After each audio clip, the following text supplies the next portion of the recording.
Hello my dear students. तो आपको आज बोर्ड पे दिख रहा है कि आज हम क्या पढ़ने वाले हैं। क्लास 10th का एक और टॉपिक लेके आएंगे। रिफ्रैक्शन कहाँ से हमें शो करानी है? ग्लास स्लैब से। और ग्लास स्लैब कैसी है? Rectangular, right. It's a rectangular shaped और हमें यहाँ से क्या शो करानी है? इसमें रिफ्रैक्शन शो करानी है, ठीक है। अब देखिए ये अंदर कौन सा, ये तो अंदर ग्लास है,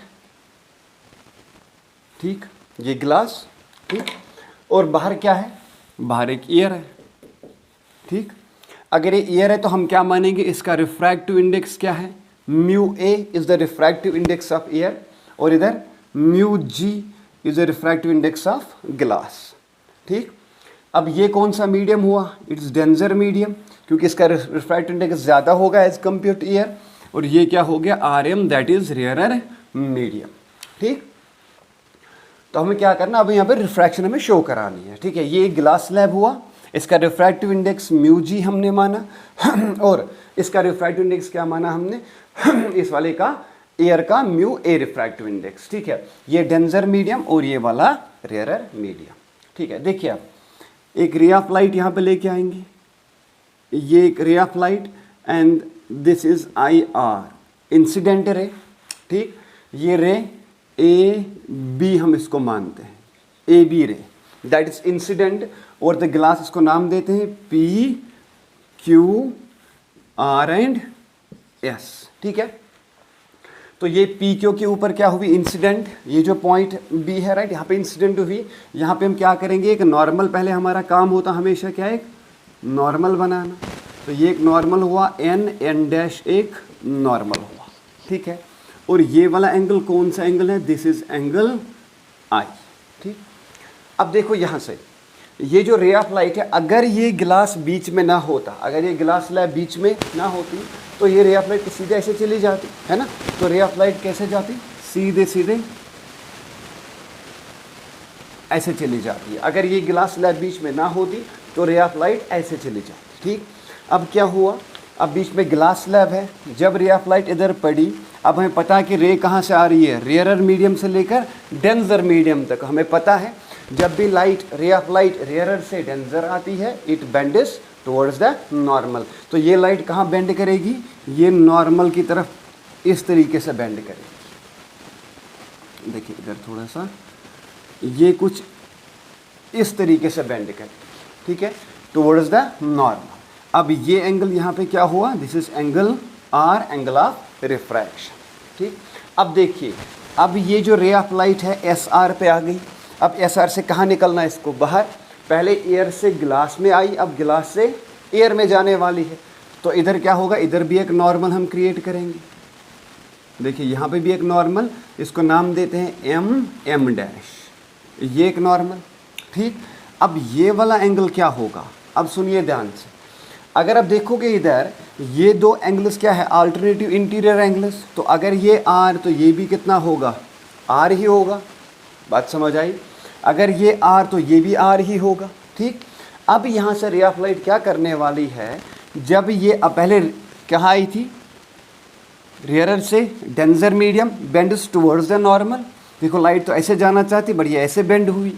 बट अब रे ऑफ लाइट कहाँ से जा रही है? डेंजर मीडियम से रेयर मीडियम, क्योंकि बाहर भी क्या है? एयर है। तो यहाँ से क्या करेगी? It bends away from the normal. तो ये रे ऑफ लाइट ऐसे गई। ये जो एंगल है इसको हम कहते हैं E angle, angle of emergence. क्या कहते हैं? Angle of emergence. और ये जो रे ऑफ, इसको कहते हैं इमरजेंट रे, इमरजेंट रे, ठीक।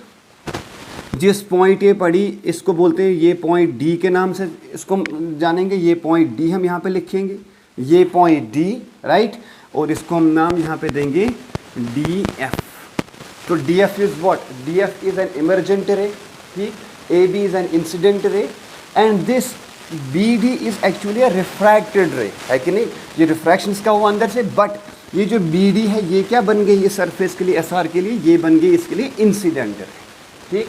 तो इधर हमने क्या बोला कि ये एंगल आर, तो ये भी कितना होगा? Angle r. ऐसा क्यों? ये देखिए P Q is parallel to S R. यहाँ देखिए ये P Q and here this line is S R, है कि नहीं? ये ऐसे, है कि नहीं? ये लाइन आपका, ये पॉइंट बी और ये पॉइंट डी, ये एंगल इतना, देखो इधर से ये नॉर्मल यहाँ यहाँ से ऐसे, ये नॉर्मल यहाँ से, ये एंगल आर, तो ये भी हमने क्या माना एंगल आर, क्योंकि ये है अल्टरनेटिव इंटीरियर एंगल्स, दो लाइंस के बीच में पैरेलल लाइन है, राइट। और ये ट्रांसवर्सल हो गई, ये क्या होगी हमारे पास, दोनों एंगल्स क्या होंगे इक्वल, तो angle r and angle r ये दोनों क्या होंगे सेम, क्योंकि ये क्या है alternative interior angles, right.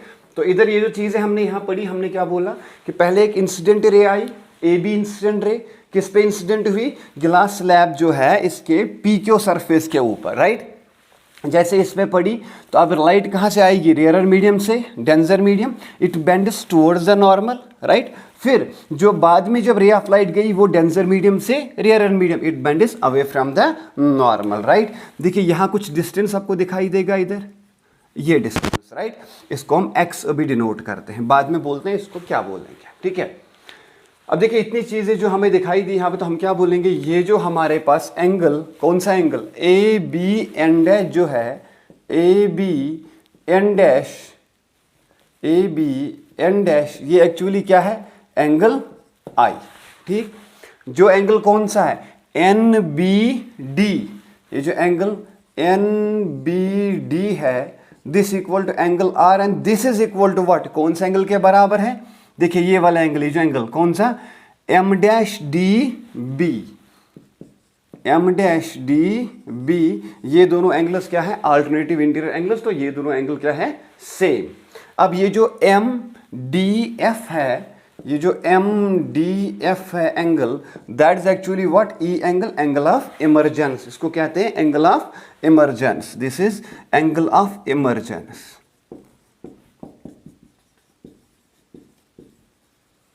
Angle of emergence, ठीक। जो ये इमरजेंट रे होगी और ये एंगल ऑफ इमरजेंस, ठीक। तो ये हुआ ग्लास स्लैब से रिफ्रैक्शन, ठीक।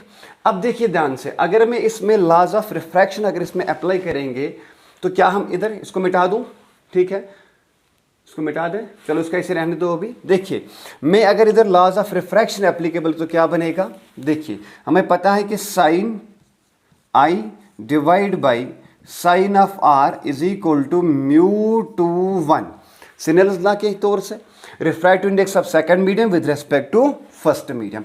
अब मुझे बोलिए, जब लाइट यहाँ से आई तो ये आपका फर्स्ट मीडियम हो गया और ये ग्लास स्लैब क्या हो गया सेकंड मीडियम, राइट। तो इस इक्वेशन में क्या लिखूँ मैं, sine i divide by sine r is nothing mu two, second medium क्या है इसका म्यू जी लिख दूँ, देखो म्यू जी ऐसे, म्यू जी हो गया, और ऊपर क्या हमने लिखा mu a, right. Refractive index of glass with respect to air, और इसी को हम क्या लिखते थे mu g divide by mu a, equation number first. क्यों ऐसा, देखो अब इसको मिटा रहा हूं, अब देखो ये जरूरत पड़ेगा यहाँ पे, ये देखिए क्यों ऐसा, हमें जो होता है म्यू टू 1 जो होता था that is equal to mu two divide by mu 1, तो म्यू जी ए क्या बनेगा mu g upon mu a, equation number first. Now similarly ये किस सरफेस के लिए, ये पी क्यू सरफेस के लिए, जो पी क्यू सरफेस है। अब एस आर सरफेस के लिए क्या यूज करूं, एस आर सरफेस के लिए देखिए एस आर के लिए क्या यूज करेंगे हम, इधर भी यूज करेंगे साइन ऑफ, अब आई नहीं, sine of r divide by sine of e, sine of r divide by sine of e. ऐसा क्यों, देखिए यहाँ sine i by sine r, ये आई और ये आर, ठीक, इनका यूज किया। अब क्या आर और e, r divide by sine e, that is equal to refractive index of second medium, second medium है क्या एक्चुअली ईयर, तो that is equal to mu a divide by mu g, इसका उल्टा हो जाएगा because refractive index of second medium, अभी second medium कौन सा है, जैसे यहाँ पे देखो सेकंड मीडियम गिलास था, पहले यहाँ से रे आई इधर गई, सेकंड मीडियम कौन सा था हमारे पास गिलास, बट यहाँ अब सेकंड मीडियम कौन बनेगा इस सरफेस के लिए, क्या है म्यू ए, वही लिखा म्यू ए अपान mu G, equation number second, ठीक। अगर मैं क्या करूं इस इक्वेशन का रेसिप्रोकल कर लूं, इक्वेशन सेकंड का रेसिप्रोकल कर लूं तो क्या बनेगा, देखिए रेसिप्रोकल करने पर क्या बनेगा, इसका उल्टा क्या बनेगा, sine of e divide by sine of r is equal to mu g divide by mu a, right, equation number third. इसका क्या करो आप, इसका रेसिप्रोकल कर लो, इसका क्या कर लो, रेसिप्रोकल। ई को ऊपर लेके जो तो म्यू जी भी ऊपर जाएगा। ज़रा देखिए ये जो हमने इक्वेशन 2 जनरेट करी, कौन कौन सी इक्वेशन, जो हमारी इक्वेशन फर्स्ट है और इक्वेशन थर्ड है, क्या ये दोनों सही है, mu G upon mu A, mu G upon mu A. तो मैं क्या करूं, मैं इधर लिख सकता हूं from first and third, from first and third. First and third से मैं क्या लिख सकता हूं, इनका राइट हैंड साइड दोनों का इक्वल है तो लेफ्ट हैंड साइड भी क्या हो जाएंगे, equal. It implies that sine of i divide by sine of r is equal to sine of e divide by sine of are.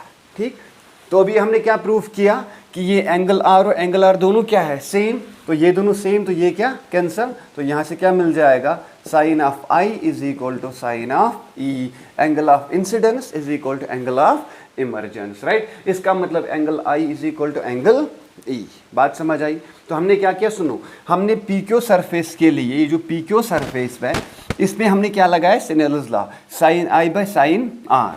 तो sine i by sine r is nothing, it is actually refractive index of second medium with respect to first medium, mu g second medium with respect to first medium. ये second, इसका reciprocal किया तो हमें ये equation मिल गई।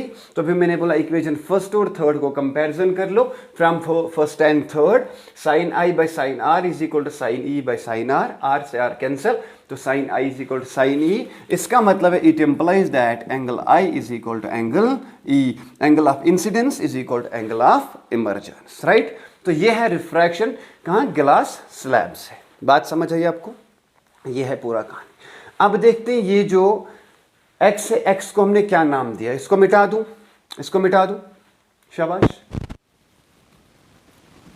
क्या होता है लेटरल डिस्प्लेसमेंट, लेटरल का मतलब साइड वाइज थोड़ा शिफ्ट होना। ये इधर देखिए, जब मैंने क्या किया, जब मैंने इंसिडेंट रे को थोड़ा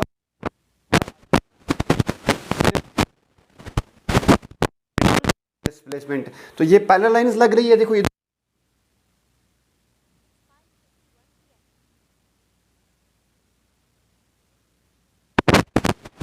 the parallel distance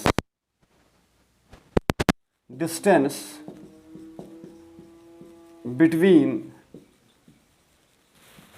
an emergent ray and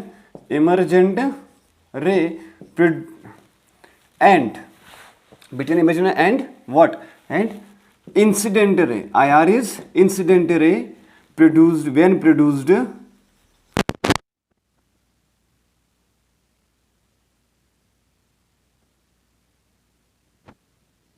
जब मैंने इमर्जेंट रे को और इंसिडेंट रे को जब मैंने देखा इनके बीच का कोई डिस्टेंस आ रहा था। ये कब आया, जब मैंने इंसिडेंट रे को थोड़ा सा आगे बढ़ा दिया, तो आगे बढ़ाने से इनके बीच में थोड़ा सा एक पैरेलल डिस्टेंस आया। This parallel distance is known as lateral displacement, right. अच्छा, अब ये जो एक्स है ना, किस किस फैक्टर पे डिपेंड करेगा, देखिए, factors on which x depends. X क्या है, लेटरल डिस्प्लेसमेंट, राइट। पहला जो फैक्टर है x जो है, x is directly proportional to t, where t is the thickness of the glass slab, right. मतलब क्या है, आप जितना मोटा ग्लास स्लैब लोगे इतना ज्यादा आपको लेटरल डिस्प्लेसमेंट शो हो जाएगा, राइट। तो more is the thickness, more is the lateral displacement. Second point, x is directly proportional to refractive index, more is the refractive index, more is the lateral displacement. क्यों, जितना refractive index होगा उतना ज़्यादा यहाँ पे bend हो जाएगा towards normal, उतना यहाँ से क्या हो जाएगा, ये लेटरल डिस्प्लेसमेंट बढ़ जाएगा। Third factor, x is directly proportional to angle of incidence, जितना बड़ा एंगल ऑफ इंसिडेंस होगा उतना बड़ा यहाँ पे lateral, more is the lateral displacement. Fourth point, upon the colour. Colour ultimately depend किस पे करेगा, वेवलेंथ के ऊपर, वेवलेंथ के ऊपर अल्टीमेटली डिपेंड करेगा। तो ये जो वायलेट लाइट, अगर मैं बात करूं तो वायलेट लाइट के अंदर जो एक्स होता है, x lateral displacement of violet light. हमने कौन सी लाइट यहाँ पे यूज किया, मोनोक्रोमैटिक, ठीक है। तो ये जो वायलेट लाइट है, ये एक्स इसका क्या होता है, मोर, सबसे ज्यादा किसका होता है, वायलेट लाइट का। क्यों, क्योंकि इस वायलेट लाइट का जो वेवलेंथ होता है लैम्बडा, वो क्या होता है, लेस। और वेवलेंथ जिसके पास ज़्यादा होगी, जिसकी वेवलेंथ ज़्यादा होगी, उसमें लेटरल डिस्प्लेसमेंट कम दिखाई देगा। तो ये कुछ फैक्टर्स हैं जिन पे लेटरल डिस्प्लेसमेंट डिपेंड करेगा। लेटरल डिस्प्लेसमेंट हो क्या है क्या actually the parallel distance between the emergent रे एंड एन इंसिडेंट रे when incident ray is produced forward, right. इनके बीच का डिस्टेंस, इसको हम क्या कहते हैं, लेटरल डिस्प्लेसमेंट। बात समझ आई आपको? ठीक है, तो ये था हाँ, इसमें एक और बात आप देखिए, ये जो लेटरल डिस्प्लेसमेंट का फॉर्मूला क्या है, that is x is equal to the t sine of i minus r, right, divide by cos of r।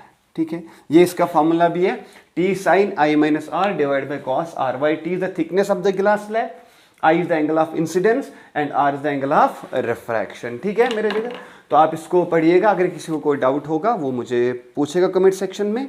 तब तक के लिए ओके, बाय।